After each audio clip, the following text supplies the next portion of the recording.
Good day guys, Lance Francis here. Chicken run tayo, saya game, third attempt, 3 coins only, 50, naging 90, tapos sabay record natin. Pag 300, sabay cash out guys. So, hardcore level naman na subukan natin guys. Bet 5, tatargetin natin guys yung times 15.21 multiplier at malaki-laki yan. Laki, times 15, yung 5 piso mo, baka 75 pesos yan. O yan, 76 diba guys? Tanong ko sa 10 piso ang bet mo dyan, baka ano yun, 100 yun, 150 ganyan. At total 3 coins lang, targetin lang natin yung 300 pesos sabay takas. So guys, para hindi kayo malito sa tutorial na to, panoorin nyo na lang at watch mode na lang tayo dito guys.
So ayan na nga guys, kinashout na natin ng 381. So 341.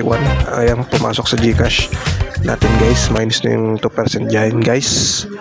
So guys, hanggang dito lang munting video and see you next game.